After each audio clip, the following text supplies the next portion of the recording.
Everybody, Jam and Jamie here. Before we get to the video on outdoor power tools and lawn and garden equipment safety, I wanted to thank you all. We're now at 26,000 subscribers. I wanted to thank not everybody from the United States, but we have subscribers from all over the world: Europe, Asia, Africa, South America, you name it. And if you're watching from another country, just drop a comment below. I'd love to hear where you're from. A few months ago, a lady named Katie left a message on one of my most popular weed whacking videos. Believe it or not, it actually has over 12 million views. But she said, she kind of called me out on it. She said, hey, I came to this channel to learn more about safety and how to protect myself when using lawn and garden tools. And she said I wasn't wearing anything. My weed whacker didn't have a guard on it. I wasn't wearing pants. I was wearing safety glasses, but nothing else. So this video is for Katie and for many of the other people that might come to this channel wanting to learn about safety when using equipment outdoors. So here's a list of things I thought about. If you can think of anything else, if I missed anything, just leave a comment below. Also, we're going to have an Amazon gift card giveaway. Just stay tuned later in the video and I'll talk a little bit more about that. So I wanted to start off talking about my favorite thing to wear, and that is safety glasses. Our vision is so important for us to protect. Our eyes can get damaged easily by deflecting pieces, rocks, any kind of debris, especially when you're using things like weed whackers and chainsaws. You want to make sure that they're covered. You can use safety glasses. There's cheaper ones you can get from the hardware store. Then there's different levels of quality. These are my favorite right now because they offer protection all the way around my eye, but these are also fog free. So I'm working on equipment, or if the weather's humid, they don't fog up and I always have clear vision. You can also use a face mask or goggles. A lot of people like to use those. And a lot of people like to use face mask when using a chainsaw or welding or something like that. So always make sure you're wearing proper eye protection. Okay, another thing, starting at the bottom, make sure you have good quality, comfortable boots or shoes to wear. Something that's going to protect your feet. You don't want to wear anything with exposed skin like flip-flops or sandals where debris or equipment can nick you or hurt your skin. Also, you want to be careful about ticks and bugs, anything like that. Also, some of my subscribers live in areas where there are snakes and things of that sort, so you want to definitely protect your feet with the proper boots. If you're going to be chainsawing or using some kind of heavy machinery or equipment, you might want to even consider steel-toed boots. But you always want to wear something that's going to be comfortable throughout the day. Make sure it has good cushioning and that you feel comfortable in it when you walk. That also helps your legs and your back from getting tired throughout the day. All right, so it's good to wear pants when you do work. I know a lot of times when it's warmer you want to wear shorts, but if you're working with moving brush around, lumber, chainsawing, anything like that, weed whacking, you probably want to wear pants to protect your legs from brush scraping against it, nicks, debris again shooting out. Also, if you're working in an area with tall grass, there might be some poison ivy or some toxic plants. And again, there's bugs and ticks, so consider wearing pants in any of those conditions. Also, consider spraying your pants and your boots or shoes with an insect repellent that contains DEET or permethrin that is really effective in keeping ticks away. Okay, these aren't always necessary, but they're one of my favorite things to wear, and that's knee pads. Here's a cheap pair I got from a hardware store. I like them because whenever I'm bending down, working on equipment, changing a chain on a saw or respooling my weed whacker, it's always comfortable to have knee pads, whether I'm on gravel, on cement, or even just the ground. It's comfortable and it protects your knees. Also in the wintertime, I always wear them outside. I just find them comfortable. They keep my legs warmer, and it's just one of my go-tos when I'm working outside. All right, it's always good to have a pair of gloves when you're working outside. If you're using some equipment like a chainsaw, weed whacker, again, it helps to prevent debris and rocks and stuff from hitting your hands. It also, if you are moving brush and limbs and anything that might be sharp, it'll protect your hands from nicks and scrapes. Also, if you're working with any kind of chemicals, you want to protect your hands. It could be with latex gloves or nitrite gloves. If you're dealing with anything kind of messy like gasoline or oil or any kind of lubrication, it's good to keep your hands free of that kind of stuff. Okay, another thing that gets neglected a lot of times and is very important is to protect your ears. Even if you get a cheap pair of ear muffs like this from your local hardware store, it's better than nothing. These actually work quite well. You always want to be careful of the decibel output of your power equipment. Things like chainsaws and things that are much louder can damage your ears over a long period of time. These are a pair of ear muffs that are a little better than this red pair. And then I actually have these hunting ear muffs that they have a microphone, and you can actually turn them on so you can hear normal conversation, but then it also protects you from loud noises. Ear protection is really good to have, especially when you're using loud outdoor equipment like gas-powered 2-stroke and 4-stroke engines. These can be leaf blowers, snow blowers, a lot of things that we've talked about on this channel before, lawnmowers and weed whackers. It's not a bad idea to have this kind of protection. I'm going to read some facts from the ASHA.org. And it says, you can listen to sounds at 70 decibels or lower for as long as you want. Sounds at 85 decibels can lead to hearing loss if you listen to them for more than 8 hours at a time. Sounds over 85 decibels can damage your hearing faster. So normal conversation is around 60 to 70 decibels. Group conversation, a vacuum cleaner, an alarm clock. At around 106 decibels is a gas leaf blower or a snow blower. Things that we've talked about before that you want to protect your ears when using. Motorcycles and dirt bikes are around 80 to 100 decibels. Sirens are around 110 to 130 decibels. A jackhammer is at around 130 decibels. And firearms are at around 140 decibels. So definitely firearms when you're hunting, you want to use some ear protection.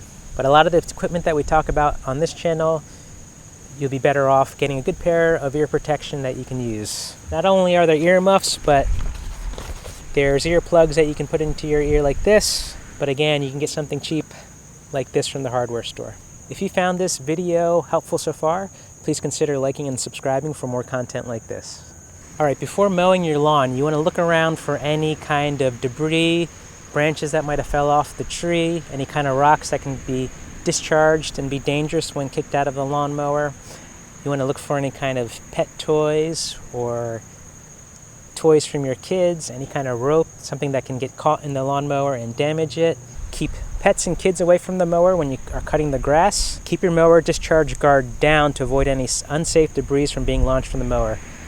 I can be accused of this too. I like to keep my discharge chute a little open so the grass sprays out and spreads out a little bit.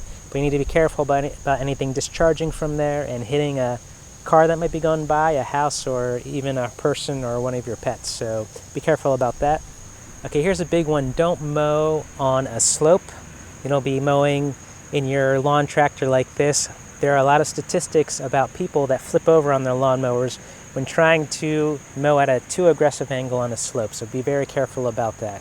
Okay, especially when push mowing, be careful about mowing your grass when it's wet. First of all, it's not good to cut your grass when it's wet, but you also don't want to slip or do anything where you can trip or lose control while pushing the lawnmower. Also, if you are push mowing, do not pull a lawnmower towards you, especially on a hill. You do not want to get your lawnmower, you don't want to get your legs or foot caught under the lawnmower. Okay, here's a string trimming tip. Actually, did you know in Australia they call string trimmers whippersnippers? So if you're watching from Australia, leave a comment below. I'm pretty sure you guys call them whippersnippers. I really like that name. Here we call them string trimmers, and we call them weed whackers, grass cutters. So if you call it something different, let me know. Leave a comment below. Okay, so here's a string trimmer tip, or a whippersnipper tip. If you look down at your string trimmer and it rotates counterclockwise, you want to cut your grass or weeds towards the right. That way when you cut, it's going to shoot your grass and weeds out in front of you and not towards you. If your string trimmer rotates clockwise, you want to cut your grass and weeds towards the left. Again, that way your grass and your weeds shoot out in front of you. I know this sounds obvious, but keep your hands and feet away from sharp and moving parts. Also, be cautious about hot parts that haven't cooled down yet before you touch them. It's also very important to teach your kids about this. I know for young children, it could be tempting to touch a moving part or something that looks sharp. So make sure you train your kids about all these things. Okay, make sure you know your equipment, especially if you're using something like heavy machinery or something with sharp moving objects. You want to know how to use that and handle that. If you don't, ask a friend that might know, ask a store owner where you bought it from, or any of the employees to teach you how to use that, or research it online or get the manual. Don't try and operate something you don't know how to use properly. It could be very dangerous. Also, make sure your machinery or equipment is free of rust and is clean.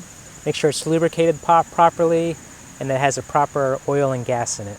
Okay, this can be a sneaky one, but be careful about carbon monoxide exhaust. There are some times when people try and start a gas-powered engine inside of a shed or a garage, not thinking about ventilation, and they're inhaling all that carbon monoxide. You can get sick or it can be fatal. So always make sure when you're using gas-powered equipment that you're starting it and using it outside where there's good ventilation. And also be careful about generators. A lot of people store their generators in their garage, so you need to run them in a well-ventilated area. Okay, digging safety. In this area, before you dig in the ground, if you don't know what's underneath there, there's a number you can call. Our number is 811, so make sure there's a number in your area that you can call if you're unsure what is under the ground. There could be electrical lines, plumbing, cable, telecommunication. So just make sure before you dig, you know what's under there, or you call the proper number or utility company to come inspect it before you break ground. Also be careful about overhead power lines. You don't want to nick any of those or cut any of those while you're using a pole saw or trimming any branches overhead. Okay, thanks for sticking with me this long. I'm going to do something fun here. It's going to be a $20 Amazon gift card giveaway. All you need to do is leave a comment below. That's all you need to do. And I'm going to randomly pick one of those comments on Thanksgiving Day. If this giveaway is quite popular with this video, then I'll consider making it a rolling giveaway. So if it's popular after Thanksgiving Day, I might do it on a next major holiday or a couple months later. Just read the descriptions and you'll see the notes there about who the winner is and if there's an ongoing gift card giveaway. Okay, another one, especially for us older people, but you know what, you younger people need to be concerned about this as well, and that's protecting your back. So whenever you're lifting anything that's heavy, make sure you use the proper lifting technique, engage your core, use your legs properly, learn how to do that. And if it is too heavy for you to lift, please grab a family member or a neighbor or anybody just so you can protect your back. Another one is ladder safety, and there's a lot of statistics of people that end up in the emergency room because they fall off a ladder or a roof. If you're using a ladder, make sure you don't go too high on the ladder. There's a point where you shouldn't go higher than, which makes the ladder unstable. If you are using it by yourself, make sure you're on level ground and it doesn't get tipsy. But it's always best to have somebody hold the ladder for you. Don't be one of the people that end up in the emergency room because they fell off a ladder or a roof. I hope this video has been helpful so far. If there's another subject you'd like me to cover, please leave it in the comments below. Okay, here's one to think about when it's really hot outside. You want to make sure you stay properly hydrated. Make sure you have a lot of fluids with you, some nice ice cold water that you can keep in a cooler, your favorite sports drink or anything like that. You can keep a thermos with you or a bunch of water bottles.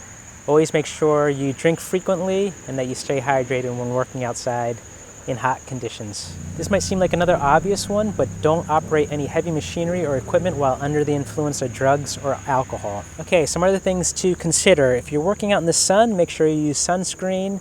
You might want to wear a hat, long sleeves, or clothing that will protect your skin from the sun. Consider using bug spray with DEET or permethrin to keep mosquitoes, insects, and ticks away. In our area, there's a lot of Lyme disease going around, and this happens from tick bites.